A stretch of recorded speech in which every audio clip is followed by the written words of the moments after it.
വെറും 2 രൂപ മാത്രം. എ ക്വാളിറ്റി പേന വെറും 2 രൂപ മാത്രം. A quality. ചേട്ടാ പേന വേണ്ടെങ്കിൽ വേണ്ട, ഞാൻ പറയുന്നൊന്ന് ശ്രദ്ധിച്ചെങ്കിലും ചെയ്യാമല്ലോ. ചേട്ടനെ കണ്ടാൽ അറിയാം ചേട്ടൻ ഒരു പേനയുടെ ആവശ്യമുള്ളത്. വാങ്ങിയേട്ടാ, വെറും 2 രൂപ മാത്രം. എനിക്ക് എഴുതാൻ അറിയില്ലല്ലോ. എഴുതാൻ അറിയില്ലെങ്കിൽ ചേട്ടൻ ഈ പേന ഉപയോഗിച്ചാൽ മതി. ഇതെന്ത് പേന? ഇത് മഷി ഇല്ലാത്ത പേന. എഴുതാൻ അറിയാത്തവർക്ക് വേണ്ടി പ്രത്യേകം രൂപകൽപ്പന ചെയ്ത് എഴുതാത്ത പേന. കമ്പനി പ്രചരണാർത്ഥം വെറും 1 രൂപയ്ക്ക്. അതും വേണ്ടേ?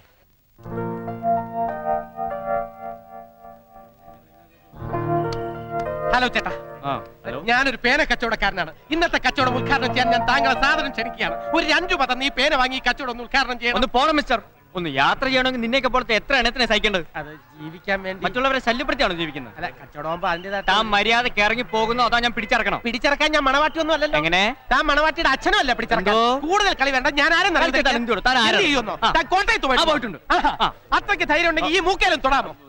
തൊട്ട് നോക്ക്. തൊട്ട് നോക്ക്, അപ്പൊ കാണാം. തൊട്ടല്ലേ?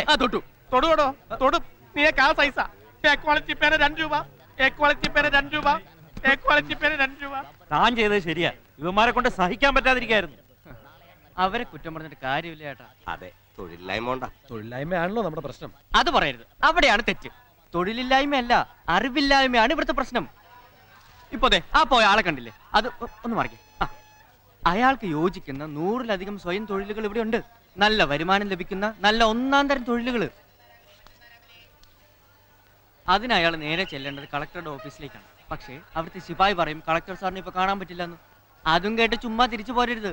ഒരു തുണ്ട് കടലാസിൽ വെറും 2 വരി എഴുതി അകത്തേക്ക് കൊടുത്തുവിട്ട് നോക്ക്. ഉടനെ ആള് വന്ന് പറയും കളക്ടർ സാർ അകത്തേക്ക് വിളിക്കുന്നു. എന്താണ് ആ എഴുതി കൊടുക്കേണ്ടത് 2 വരി എന്ന് ചേട്ടൻ അറിയാമോ? ഇല്ല. ആർക്കെങ്കിലും അറിയാമോ? ഇല്ല. അതാണ്, അറിയില്ല. അറിവില്ലായ്മയാണ് ഇവിടുത്തെ പ്രശ്നം. അതുപോലെ തന്നെ ധാരാളം ബാങ്ക് ലോണുകൾ ഇവിടെ ആർക്കും കിട്ടണം. പക്ഷേ ഒന്ന് മാറിക്കേ. പക്ഷെ ബാങ്ക് മാനേജർ പറയും ഇവിടെ ലോൺ ഇല്ലെന്ന്. അപ്പോൾ നേരത്തെ പറഞ്ഞ പോലെ ഒരു തുണ്ട് കടലാസിൽ വെറും 4 വാചകം എഴുതി ലോൺ ഇല്ലെങ്കിൽ സാറേ ഇതിലൊന്ന് ഒപ്പിട്ട് തരണമെന്ന് പറഞ്ഞ് കൊടുത്തു നോക്ക്. ഇല്ലാത്ത ലോൺ ഉണ്ടാവും. പക്ഷെ എഴുതേണ്ട 4 വരി എന്താണെന്ന് ചേട്ടൻ അറിയാവോ? അതും അറിയില്ല. ആർക്കും അറിയില്ല. ഇല്ല. കണ്ടോ, അതാ ഞാൻ പറഞ്ഞത്. ഇതാണ് ഇവിടുത്തെ പ്രശ്നം. തൊഴിലില്ലായ്മയല്ല, അറിവില്ലായ്മയാണ് ഇവിടുത്തെ പ്രശ്നം. ആ കളക്ടറുടെ ഓഫീസിൽ എഴുതി കൊടുക്കേണ്ട 2 വാചകം എന്താണ് സാർ? സാറേ, ബാങ്കിൽ എഴുതി കൊടുക്കേണ്ട 4 വരി എന്താണ്? പറഞ്ഞുതരാം. അതുമാത്രമല്ല, അതുപോലത്തെ 1001 കാര്യങ്ങൾ, 1001 ടെക്നിക്സ് ഇതാ ഈ പുസ്തകത്തിൽ അടങ്ങിയിട്ടുണ്ട്. ഇതേപോലത്തെ 1001 ടെക്നിക്കുകൾ. ഇതിന്റെ വില 150 രൂപയാണ്. പക്ഷേ ഇത് വെറും 10 രൂപയ്ക്ക് ഞാനോട് വിൽക്കുകയാണ്. മാത്രമല്ല ഇതോടൊപ്പം യുവ മഹാകവി ചന്ദ്രഹാസന്റെ അതിമനോഹരമായ കവിതാ സമാഹാരവും നിങ്ങൾക്ക് ഫ്രീ ആയിട്ട് ലഭിക്കും. അതെ, തുച്ഛമായ വിലയ്ക്ക് മൊത്തമായ അറിവുകൾ. മാത്രമല്ല കവിതകളും ഫ്രീ. വെറും 10 രൂപ. സുഹൃത്തുക്കളെ വാങ്ങൂ, കടന്നൂടെ. ഈ ചേട്ടൻ വാങ്ങിച്ചിരിക്കുന്നു. അതോടൊപ്പം കവിതകളും ഫ്രീ. സുഹൃത്തുക്കളെ വാങ്ങൂ, വെറും 10 രൂപയ്ക്ക് അറിവുള്ളവരാകൂ. അതെ, അറിവിന്റെ കൊടുമുടി കീഴടക്കുവാൻ 1001 ടെക്നിക്കുകൾ. കൂടെ ജോലിയും ലോണും. അതെ, വാങ്ങൂ, വായിക്കൂ. ആരും ഉണ്ടാക്കേണ്ട ആവശ്യത്തെ പുസ്തകം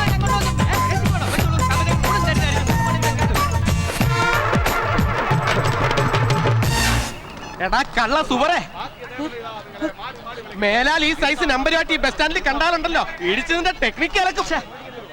എണ്ണം തെറ്റി. കളി എന്റെ അടുത്ത് വേണ്ട. എന്റെ കയ്യിൽ പേന മാത്രമല്ല, പേന കത്തിയുണ്ട്. കാണണോ? അയ്യോ, പേന കത്തി എനിക്ക് ആവശ്യം. കത്തി കച്ചവടത്തിനല്ല, കുത്താനാ. തനിക്കിപ്പോ എന്താണോ വേണ്ടത്? എന്താ ചേട്ടാ പ്രശ്നം? എന്താ പ്രശ്നം ഒന്നോ? രാവിലെ മുതൽ ഈ പേനയും കൊണ്ട് നടക്കാൻ തുടങ്ങിയതാ. ഒരെണ്ണം പോലും വിറ്റിട്ടില്ല. അതിന്റെ ഇടയിലാ തന്റെ അത്രേ ഉള്ളൂ. താങ്കൾക്ക് ഇപ്പൊ പേന മുഴുവൻ വിറ്റ് തീർക്കണം, അത്രയല്ലേ ഉള്ളൂ. എന്താ താനിത് മുഴുവൻ വാങ്ങൂ? ഏയ്, ഞാനിത് മുഴുവൻ തീർത്തരാം. ഇങ്ങനെ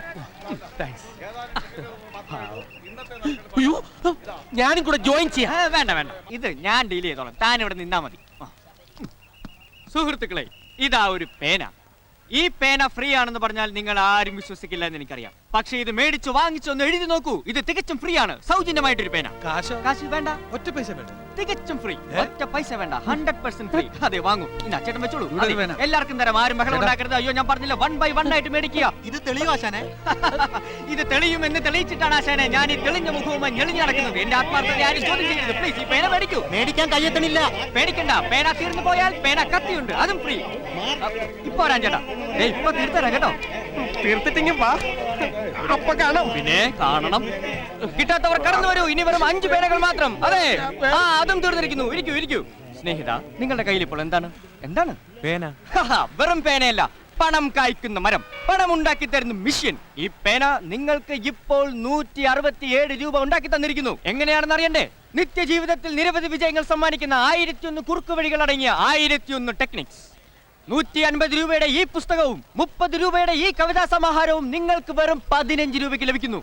ഇത് വാങ്ങുന്നവർക്ക് ആ പേനകളും ഫ്രീ ആയിട്ട് ലഭിക്കുന്നു. അതെ, 182 രൂപയുടെ സാധനങ്ങൾ വെറും 15 രൂപയ്ക്ക്. ഈ സന്ദർഭം നിങ്ങൾ മാക്സിമം പ്രയോജനപ്പെടുത്തൂ. ചേട്ടാ, ഇതാ പുസ്തകം, വെറും 15 രൂപ. എനിക്ക് പുസ്തകം വേണ്ട. എന്തോ എവിടെയാ വീട്? കാലത്ത് എത്ര മണിക്ക് എഴുന്നേക്കും? ചക്കാത്തിന് ഇട്ടപ്പോ ആർത്ത് പിടിച്ച് വാങ്ങിയല്ലോ. ഏയ് പതുക്കെ, ഇതാ പേന. ആഹാ, ദേ എല്ലാരും ഇങ്ങോട്ട് നോക്കിക്കേ. വെറുതെ കിട്ടിയാൽ പാഷാണവും തിന്നും ഈ താടിച്ചേട്ടൻ. വെറുതെ കിട്ടിയാൽ പാഷാണവും തിന്നും. എന്റെ ചേട്ടോ, താനൊക്കെ വെറുതെ. ഹോ, ചേട്ടൻ ഇത്രയ്ക്ക് എച്ചിയാണോ ചേട്ടാ? ഏയ് മതി മതി. എത്രയാ അതിന്? 15 റുപ്പീസ്. എന്നാ പിടി. ചേട്ടാ, വെറുതെ കിട്ടുന്നതൊക്കെ വാങ്ങി വെച്ച് കച്ചവടം തുടങ്ങുമ്പോൾ വേണ്ട എന്ന് പറയുന്ന ഊളന്മാരും ഊച്ചാളികളുമാണ് ബസ്സിലിരിക്കുന്നവരെന്ന് ചേട്ടൻ കരുതിയോ? കണ്ടുപിടിക്കും, മറ്റുള്ളവരെ കണ്ടുപിടിക്കും. ചേട്ടാ, 15 റുപ്പീസ് കണ്ടുപിടിക്കേ. എടുക്കൂ എടുക്കൂ sir. Thank you madam. 15 rupees. കോളേജിലാണല്ലേ? Thank you. ഈ ചേട്ടൻ്റെ ഒരു പേന കാണുമല്ലോ. ആ ഉണ്ട്. ചേട്ടാ, വെറും 15 രൂപ. അയ്യോ, വേഗം എടുക്കും, സമയങ്ങളല്ലേ. ആരാ അവിടെ പേനയും കൊണ്ട് പുറകിലേക്ക് മാറിക്കളയുന്നത്? ചേട്ടാ, പുസ്തകം വാങ്ങിയില്ല കേട്ടോ. ആ അതെ, 15 രൂപ. ഞാൻ 2 രൂപയ്ക്കല്ലേ വിൽക്കുന്നത്? അതെ. ഒരു പേനയ്ക്ക് 3 രൂപ വെച്ച് ഞാൻ തന്നിട്ടുണ്ട്. Okay okay. അല്ല, പിന്നെ ഈ 150-ന്റെയും 30-ന്റെയും ഒക്കെ പുസ്തകങ്ങള് എങ്ങനെയാ 10-നും 15-നും ഒക്കെ വിൽക്കാൻ പറ്റുന്നത്? എന്താ അതിന്റെ ഒരു ടെക്നിക്ക്? ഇതൊക്കെ ഞാൻ തന്നെ എഴുതി, ഞാൻ തന്നെ പ്രിന്റ് ചെയ്യിച്ച്, ഞാൻ തന്നെ വിലയിട്ട ബുക്സ്. അത് ഞാൻ എനിക്ക് തോന്നിയ വിലക്ക് വിൽക്കും. എന്താ തനിക്ക് വിഷമമുണ്ടോ? എന്നാ തന്നെ പാടും പോണോ? ഹലോ, ഒരു ഡബിൾ സ്ട്രോങ് ചായ എടു. കുടിച്ചാ തല പെരിക്കണം. ഓക്കെ. ഹലോ, ഇവിടെ റൂംസ് ഉണ്ടോ? എന്താ? താമസ സൗകര്യം ഉണ്ടോന്ന്? പിന്നെ ഇവിടെ ഏറ്റവും കൂടുതൽ താമസ സൗകര്യമുള്ള ഹോട്ടൽ ഇതാ. ഉച്ചയ്ക്ക് 1 മണിക്ക് ഊണ് പറഞ്ഞ വൈകിട്ട് 4-നേ കിട്ടും. ഇത്രയും താമസ സൗകര്യം വേറെ ഒരു ഹോട്ടലിലും ഇല്ല.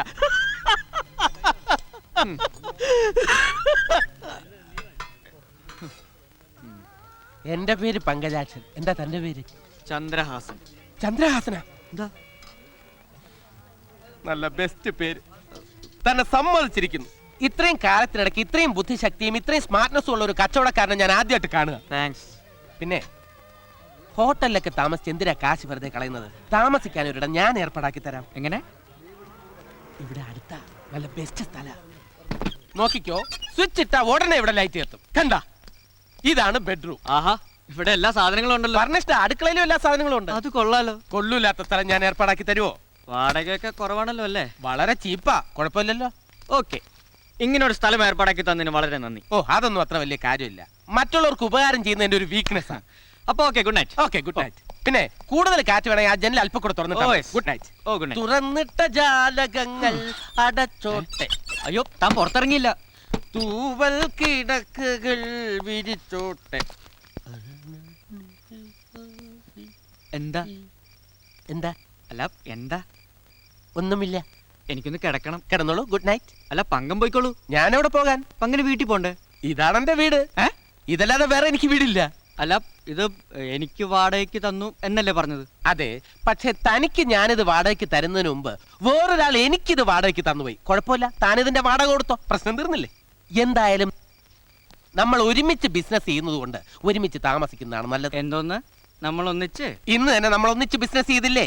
എന്റെ പേന താൻ വിറ്റു, നാളെയും വിറ്റോ. പകരം തന്റെ പുസ്തകം ഞാനും വിൽക്കാം. ഓഹോ, അപ്പൊ അതാണ് ഉദ്ദേശം. അതെ, ഇന്ന് മുതൽ നമ്മൾ പാർട്ട്നേഴ്സ് ആണ്. കൺഗ്രാറ്റുലേഷൻ. Thank you. തൽക്കാലം എനിക്കിപ്പോ ഒരു പാർട്ട്ണറുടെ ആവശ്യമില്ല. ആവശ്യമുള്ളപ്പോ ഞാൻ പറയാം. അപ്പോ ഗുഡ് നൈറ്റ്. സാർ. എന്താ വിളിച്ചത്? സാറേന്ന്. സാറിന്റെ അസിസ്റ്റന്റ് ആയിട്ടെങ്കിലും എന്നെ ഒന്ന് നിർത്തിക്കൂടെ? ഈ പേന കച്ചവടം കൊണ്ടൊന്നും ഒരു രക്ഷയില്ല. സാറിന്റെ കൂടെ നിന്നാ കുറച്ച് ടെക്നിക്സ് സാറിന് എന്നെ പഠിപ്പിക്കുകയും ചെയ്യാലോ. അത് വേണേ ആലോചിക്കാം. കൺഗ്രാറ്റുലേഷൻസ്. പിന്നെ ഒരു കാര്യം, കിട്ടുന്ന ലാഭത്തിന്റെ പകുതി മാത്രം ഈ അസിസ്റ്റന്റ് തരാവൂ. ഏതായാലും താൻ ഇത്രയൊക്കെ പറഞ്ഞ സ്ഥിതിക്ക് നമുക്ക് ഒരുമിച്ച് കുറച്ച് ദിവസം ഒന്ന് പയറ്റി നോക്കാം. ഓക്കെ? പക്ഷെ തന്റെ കച്ചറ സ്റ്റൈലൊക്കെ ഒന്ന് മാറ്റണം. വേഷത്തിലും നോട്ടത്തിലും ഭാവത്തിലും എല്ലാം ഒരു ചേഞ്ച് ഉണ്ടായിരിക്കണം. അതുണ്ടായിരിക്കും. അപ്രിയമുള്ളവരെ, നിങ്ങൾക്ക് വളരെ അത്യാവശ്യമുള്ള ഒരു പുസ്തകത്തിന്റെ കാര്യമാണ് ഞാൻ ഇവിടെ പറയാൻ പോകുന്നത്. അനാവശ്യമായി എങ്ങനെ ഇംഗ്ലീഷ് സംസാരിക്കാം. വെറും 10 രൂപ മാത്രം. അനാവശ്യമായി ഇംഗ്ലീഷ് എങ്ങനെ സംസാരിക്കാം. അനാവശ്യമായിട്ട് എന്തിനാ ഇംഗ്ലീഷ് സംസാരിക്കുന്നത്? അത് പിന്നെ ചേട്ടാ, നിങ്ങളെ ആരെങ്കിലും ഇംഗ്ലീഷിൽ അനാവശ്യം പറഞ്ഞാൽ തിരിച്ച് ഇംഗ്ലീഷിൽ തന്നെ അനാവശ്യം പറയാൻ ഈ പുസ്തകം ഉപകരിക്കും. 2 എടുത്തോളൂ. പങ്കാ. യെസ്. അതെ, ഒന്നിങ്ങി വന്നേ. ഒന്നിങ്ങി വന്നു. എടാ പങ്ക, അനാവശ്യമല്ല അത്യാവശ്യമുള്ള ഇംഗ്ലീഷ് എങ്ങനെ സംസാരിക്കാമെന്ന. അങ്ങനെ പറഞ്ഞിട്ട് ആരും വാങ്ങുന്നില്ല. എന്നാ ഒരു കാര്യം ചെയ്യ്, ആ കവിത വിൽക്കാൻ നോക്ക്. കവിത വിൽക്കാൻ ശ്രമിച്ചപ്പോ ഒരാൾ എന്നെ ഇംഗ്ലീഷിൽ അനാവശ്യം പറഞ്ഞു. ആരായാലും ഈ ബസ്സിനകത്തുണ്ടോ? ഇല്ല, അയാൾ ഓടിക്കളഞ്ഞു. ഓടിക്കളഞ്ഞു. ആ, ഞാനൊരു കവിത പാടി അതോടെ അയാൾ ഓടി. അതേത് കവിത? അത് നിന്റെ കവിതയല്ല, എന്റെ കവിത. ഏ? ആ, കൊടുങ്ങല്ലൂർ ഭരണിക്ക് പാടുന്ന കവിത. ഓ, നീ എല്ലാം കുളമാക്കും. ഇനി അയാൾ പോലീസുകാരെ കൊണ്ടുവന്ന ആ ചേട്ടന്മാർ നിന്റെ ദേഹത്തെ സംഘാനമായിരിക്കും പാടുന്നത്.